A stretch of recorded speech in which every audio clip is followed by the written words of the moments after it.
హెబ్రీయులకు రాసిన పత్రిక 10వ అధ్యాయం 35వ వచనం. మీ ధైర్యము విడిచిపెట్టకుడి, దానికి ప్రతిఫలముగా గొప్ప బహుమానము కలుగును. దేవునికి సమస్తం కలుగు అద్భుతమైనటువంటి విషయాన్ని వాగ్దాన దేవుడి రోజు తెలియపరుస్తున్నాడు. మనం ఎప్పుడైతే ధైర్యంగా ఉంటామో దానికి ప్రతిఫలంగా గొప్ప బహుమానం కలుగుతుంది. ఈ రోజుల్లో బహుమానము అనేటువంటి ఆశీర్వాదాలు, మేలులు, దీవెనలు మనము పొందుకోకపోవడానికి గల కారణం ఏంటంటే ధైర్యం లేకపోవటమే. ధైర్యాన్ని ఏం చేయాలంటే, చాలాసార్లు ధైర్యం కలిగి ఉంటాం, మన పరిస్థితులను బట్టి అధైర్యపరచబడుతూ ఉంటాం. భయాన్ని బట్టి పిరికితనం వస్తూ ఉంటుంది. ధైర్యంగా ఉండలేకపోతూ ఉంటాం, ఎందుకంటే పరిస్థితి అలాంటిది. ప్రియ సహోదరుడా, నేనేం చేయగలను, నా వల్ల కావట్లేదు, ధైర్యంగా ఉండాలని అనుకుంటున్నాను కానీ ఉండలేకపోతున్నానని అనుకుంటూ ఉంటావు. కానీ ఇక్కడ దేవుడు మన పట్ల కార్యం చేయాలంటే నువ్వు ధైర్యంగా లేకుండా అవిశ్వాసంతో, అపనమ్మకంతో ఉన్నప్పుడు దేవుడు కూడా కార్యం చేయలేడు.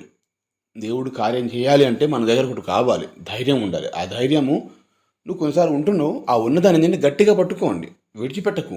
విడిచిపెడితే ఏమవుతుందంటే బహుమానాన్ని కోల్పోతాం.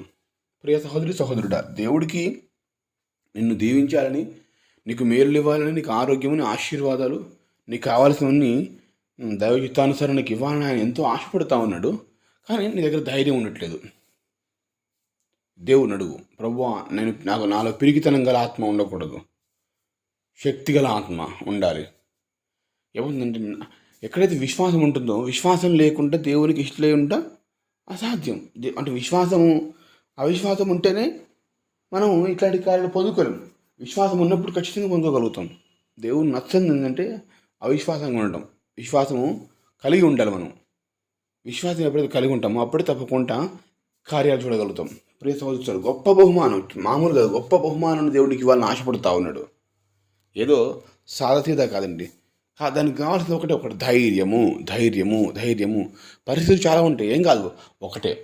భయపెట్టే సమస్యలు ఎన్నో ఉంటాయి. ఒకటే ఏమనుకోవాలంటే, ఈ లోకంలో ఉన్న సమస్యల కంటే, బాధల కంటే, కష్టాల గనుల కంటే నాకు ఏదైనా లేకున్నా పర్లేదు, కానీ నాలో ఉన్న దేవుడు గొప్పవాడు అని నేను అనుకోగలిగితే ఆటోమేటిక్గా గొప్ప ధైర్యంగా ఉండగలుగుతాం. సమస్యలు ఖచ్చితంగా వస్తాయి. ఆ సమస్యల్ని జయించడానికి ధైర్యం కావాలి. ధైర్యంగా ఉండు, పిరికితనంతో ఉండకు. సాతాను ఎన్నో రకాల సమస్యలు ముందు పెడతా ఉంటాయి, దాన్ని బట్టి భయపడకూడదు.